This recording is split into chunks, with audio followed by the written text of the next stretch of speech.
I was fresh, yo. I've never heard anyone rhyme salam alaikum with aplomb.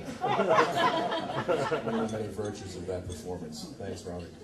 I'm going to introduce Ken Krayeske. I have a few reminiscences and remarks to make about him, but I'm also going to introduce him appropriately with a poem. I'm not a poet, as you're about to find out. I'm a fiction writer and an essayist. I've written one poem in the past 10 years, and this is it. But it's a political poem. I wrote it when I was feeling somewhat overwhelmed and also amused by corruption in Connecticut. I moved here a dozen years ago, and every couple of years since then, it seems another mayor has been arrested and put in jail, or indeed the governor, with a kind and amount of retail corruption that's quite impressive to those of us who have to pay for things, whether it's kitchen countertops or a free sewer line into your house. Well, maybe some of us get that, or neckties, or cigars. The following poem was written, and I think it's a good segue to Ken. It was written out of a sense of outrage after the story about our governor, our former governor, began to come out. You'll remember that he had certain improvements made to a lakeside property. Our governor is currently, you can hear him every afternoon at 3 o'clock on WTIC in a show called Church and State. It's in Colin McEnroe's old slot, which is highly ironic. Anyway, this is dedicated to John Rowan. It's called Cottage Industry, or The Ballad of Lakeside Johnny. I make no argument for the poetic virtues of this poem, but it's a good transition to the political talk. In his cottage by the lake, Johnny got a little break. After all those paid vacations, now some cut-rate renovations. For the price could not be beat on Johnny's posh lakeside retreat. Brand new kitchen, windows, deck, beautifying that old wreck. Counters, floors, electric heat, custom cabinets, pretty sweet. But the faux cathedral ceiling gives me an unholy feeling. And the new sheetrock and paint bears a too familiar taint. Could another man alive get all this for $13.5? And that patio of stone, oh, that was built for him pro bono. Are they doing it for love or a favor to the gov? Well, you can't know what was done when the builders all go mum. All those guys who did the wiring for the one who does the hiring. Who'd have figured that at large are contractors who undercharge? Kicking back in his palazzo, thanks to family Tommaso, Johnny got a little break in his cottage by the lake. Meanwhile, out here in the land, a new closet costs 10 grand. And you can't get a cheap shitter if you're not a heavy hitter. Yes, poet. So if you want your place redone, there's a way that's really fun. To have structures resurrected, simply get yourself elected. Hey, hey. Then it all will come for free, like Johnny's cottage industry. Turning your political perks into home contractual quirks. Giving you the chance to take state-funded splendor by the lake.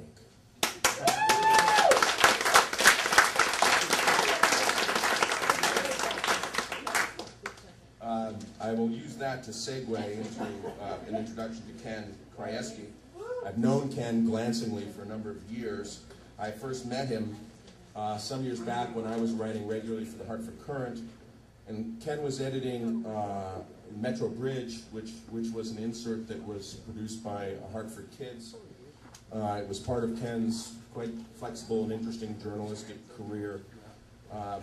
As I got to know him, I found him to be a person who was willing to dig into issues, but also interested in living life as the people who are affected by issues actually live it.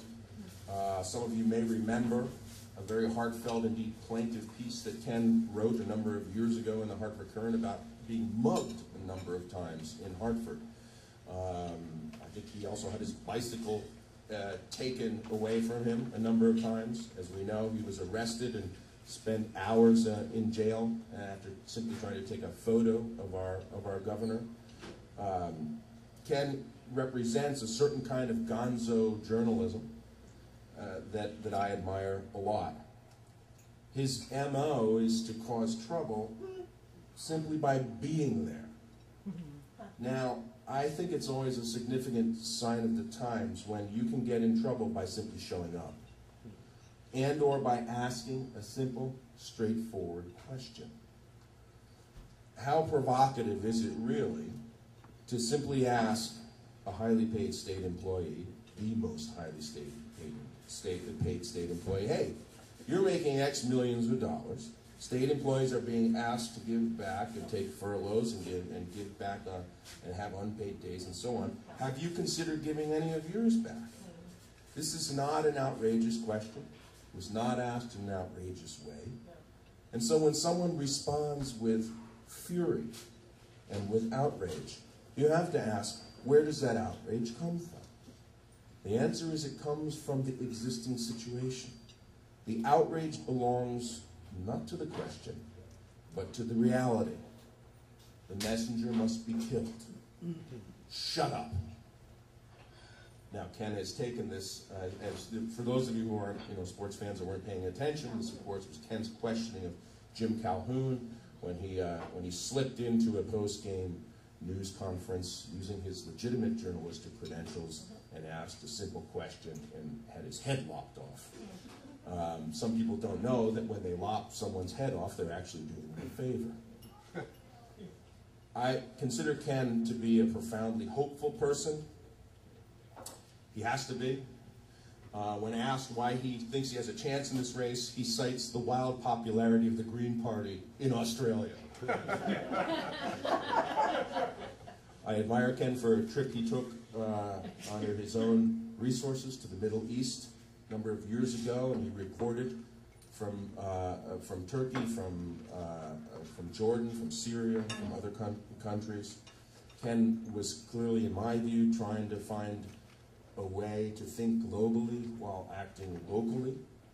He figured that a kid from Waterbury should probably get out a bit in the world, and he did so. I think that Ken has, for the past 10 years or more here, made clear to us that the act of witness is a combination of two seemingly very simple things: conviction and description. Believe something, and then just go to a place and describe what happens. It sounds ridiculously simple, but enough of reality is substantially skewed enough so that if you go somewhere with a belief and describe what's going on, you're doing something quite important. Ken says, when we cannot tell the difference between dissent and danger, we have lost our way. Ken's a person who has put himself in positions where he'll speak truths that other people don't want to hear, and we need that these days. I'll just close by saying, I have a 4-year-old daughter, and she's got a lot of energy, and she's always into things, and she's always messing up things, and sometimes you get very frustrated with her.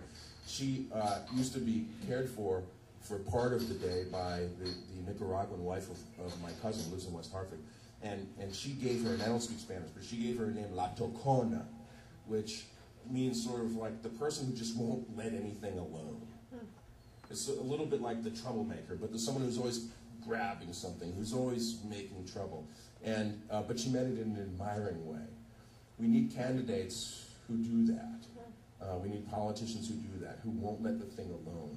In that way, I think of Ken as Tocon. The person who just won't let the thing alone and will grab at it. And finally,